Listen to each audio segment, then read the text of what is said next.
What's good, everyone? Welcome back to the channel.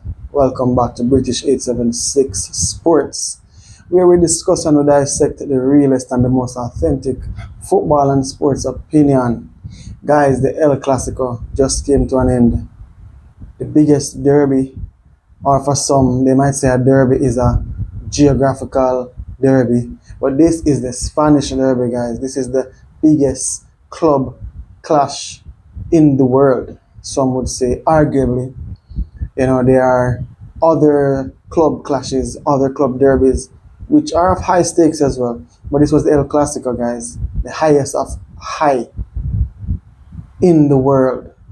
We're talking about the two clubs who oftentimes host the world's best players. We're talking about Ronaldinho, we're talking about Ronaldo, we're talking about Zidane, we're talking about Beckham, Figo, Rivaldo. Guys, we're talking about Kylian Mbappe, Yamal today. Big game, guys. Top of the table clash, first and second. Real Madrid at home against Barcelona. Brilliant victory for Real Madrid, coming away 2-1 victors at home. Very good, very good, very good victory for Real Madrid. Kylian Mbappe, the star of the show. Star of the show today. We almost forget that Kylian Mbappe is actually the world's best player. We almost forget. The Ballon d'Or was just given to Ousmane Dembele, and even Ousmane Dembele would tell you that Kylian Mbappe is a better player. Right? The Ballon d'Or also had a competitor, Yamal, of which wasn't even better than Barcelona's best player last season, who was Rafinha, injured today. But last season got more goals than Yamal, more assists than Yamal, right? With that said, Yamal is the most talented player alive currently, with the highest ceiling available currently, at just 18 years of age. Bear in mind, Kylian Mbappe is about 26, just guessing that right now. Dembele is a bit older than that, Ousmane Dembele. Rafinha definitely older than that, right? No, Yamal has Barcelona on his shoulders. You could tell all game that they were depending on Yamal to pull something out the hat. Didn't come to fruition for Yamal. I always realize and figure that Yamal needs help. Right? He's not quite Messi. Still pretty young and still need to figure out him game. Right? He was for the most part on the right hand flank today. He wasn't even moving like across the pitch, recycling his position. He was just stagnant, always on the right hand flank. Yamal. I think Yamal is very good, but I think he's just still young and need to figure out his game. At this point, at this stage, you have players like Rafinha, who has already figured out his game, already known his strengths and his weaknesses, already realize what he needs to do versus what he cannot do. Yamal still just situated out on the right hand flank, still thinking that he can do it all from out there. You can still see that he has moments. He's more of a moments player to me, rather than I would use Messi and Neymar as Barca players, ex-Barca players, for example, who are constant threat all throughout the game. Like Mbappe is a constant threat all throughout the game. I don't know if it is the speed. I think the speed has a lot to do with it. But Messi and Neymar was more of a constant threat all throughout the game. Every time they got in possession of the football. While Yamal more so recycles possession. You oftentimes see him 5 out of 10 times just recycling possession, laying it off, keeping possession of the football. Rather than doing something magical. More like soccer. Just recycles possession. I guess that comes with the territory of modern day footballers. Versus Kylian Mbappe, who is a threat all game long. If he was on the right or the left flank, he would have been a threat all game long. With the ball at his feet or off the ball. A threat. Quick, skillful, and strong.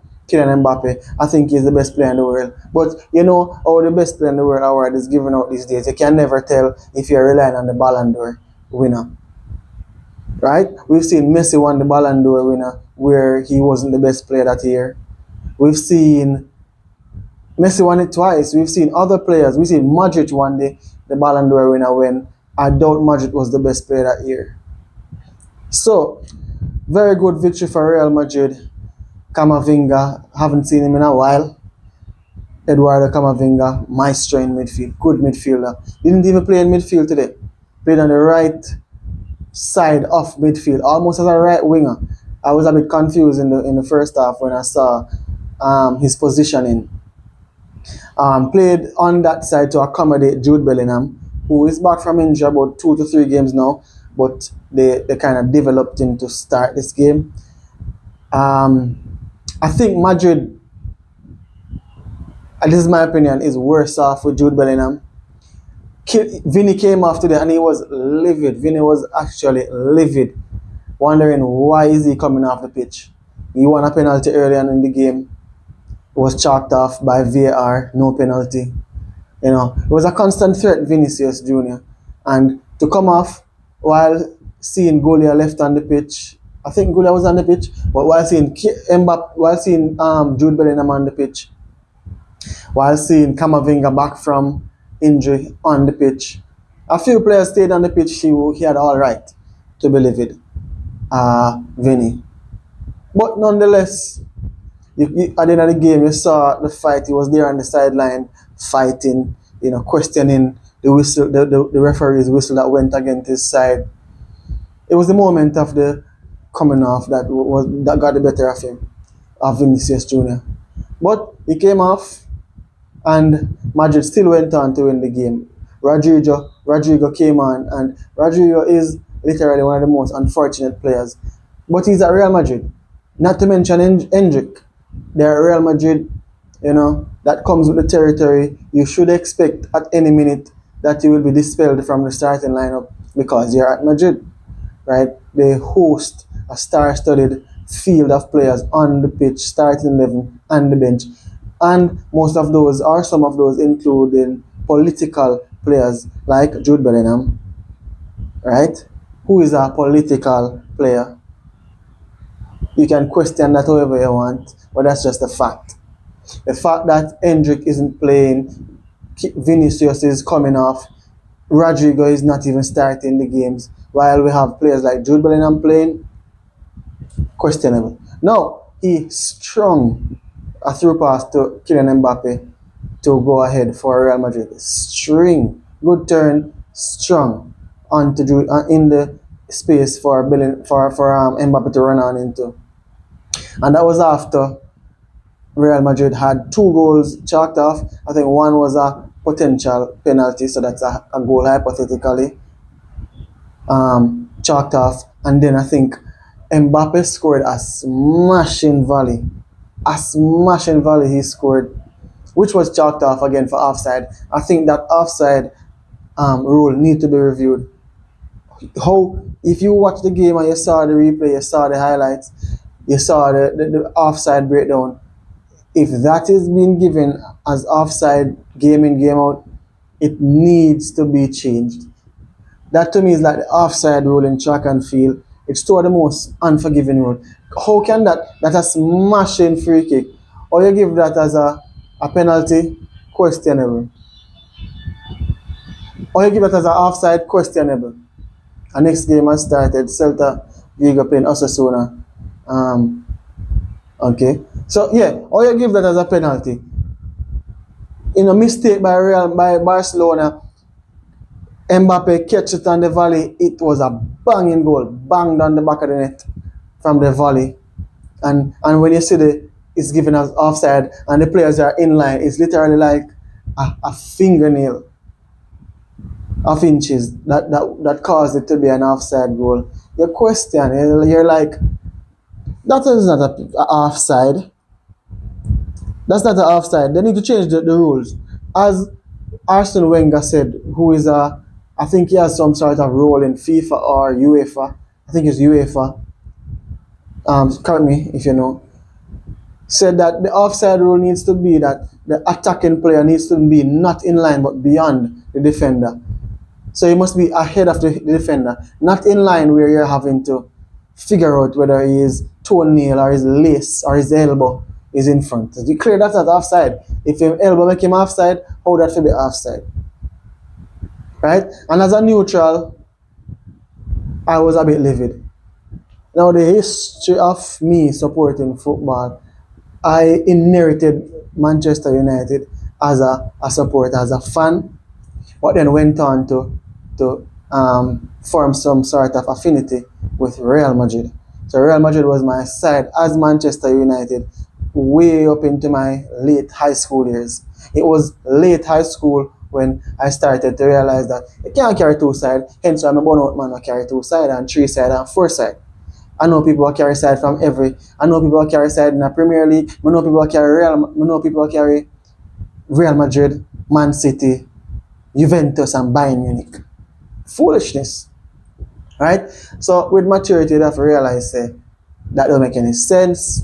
So, loyalty afforded me staying with Manchester United. I haven't regretted it up until today. But I must say I've realized I've come a far way and there's no sort of affinity towards Real Madrid because I was watching the match and my emotions were totally neutral. Right? I was looking for Yamal to do more, wanted him to do more. He was just stuck out on the right hand side, as I said. I think he should be roaming. With the talent he has, even Messi that was on the right hand flank roamed more. And even if he stuck himself out on the flank, he was way more talented. Messi gets the ball, you never see Messi just rotate back the football, just play it back in or behind, back to his defender. If him doing that is a bounce pass to get the ball back. But I guess Yamin Yamal is not that talented. So you oftentimes see him just rotate the ball. He's not as quick, not as skillful. Messi was electrifying with the football. Messi would just, and close dribbling, electrifying.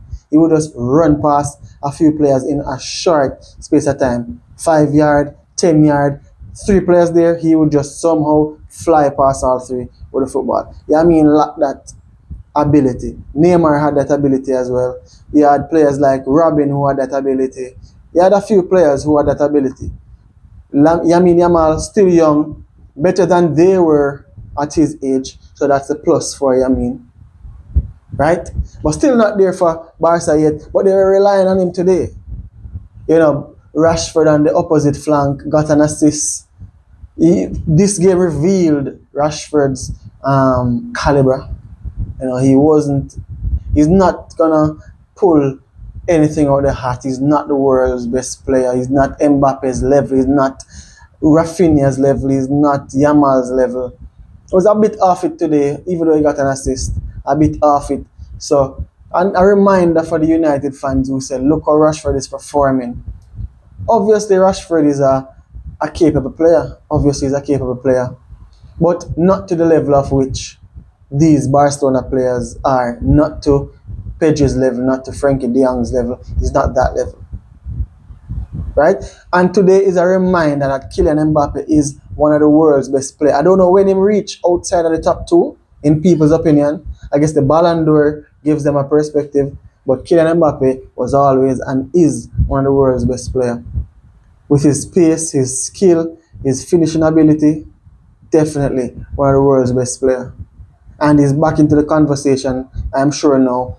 But the world's best player is given to the player in the best team. So he's now relying on his team to actually put him in that conversation. He needs to win league titles, go in the final 2 Champions League positions, and score leading these competitions in goal scoring and or assist or just goal contributions on a whole. Right? So it was the El Clasico today. I'm talking the derby of all derby. Every time I watch El Clasico, I'm reminiscent of back in the days. Even recent back in the days before even Ronaldinho. When Real Madrid was smashing Barcelona, or Barcelona was smashing Real Madrid, you never know who would have gone. Pep Guardiola and Jose Mourinho, Kaká, Cristiano Ronaldo, right?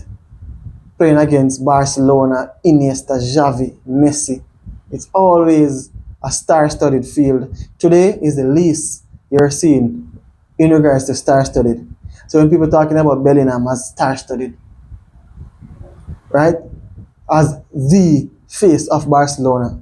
Now it is Mbappe, but last season Bellingham was the face of Barcelona, comparing him to Zidane. It's absurd. You never watch Zidane? Mbappe and Zidane has nothing in common more than the height, physical appearance, and the number 5, and he plays for Real Madrid.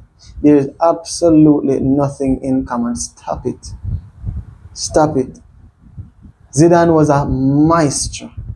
Zidane didn't play with through athleticism. Zidane was just a raw born maestro. Smooth, calm, collective with the ball, without the ball. You know, you never see him having a control bouncing off him. You never see him chasing his control. You never see him just running with the football. But you often see Bellingham doing that. Anyways, guys, smash a like on the video. Subscribe to the channel if you're new. Just a small review on the El Clasico and reminiscing on the past El Clasico and the stake of this game. This is the biggest club match available in the world based on magnitude. Maybe not based on passion, because you may have a bigger club game with more passion. I'm sure you have River Plate, Boca Juniors, for example. You know, Inter and AC Milan or Juventus games. There's always a classic fireworks in the stands. You know, you have the Manchester Derby, right? Big games all over, but this one, based on stake, based on players, based on power, creme de la creme. You don't get it any better than this. The Madrid Derby. Today, not so bad of a game. Could have been better. The technical ability wasn't the best, you know. But you saw some of the best players in the world currently, nonetheless. Can't find other teams with better players. You know, still two of the teams who are favorites to go further in the Champions League, favorites to go to win the La Liga as well, obviously win the Copa del Rey. So I'm sure the Madrid fans and the Barca fans are expecting just that. People, we'll see you in the next video. It's British 876 Sports. We're out.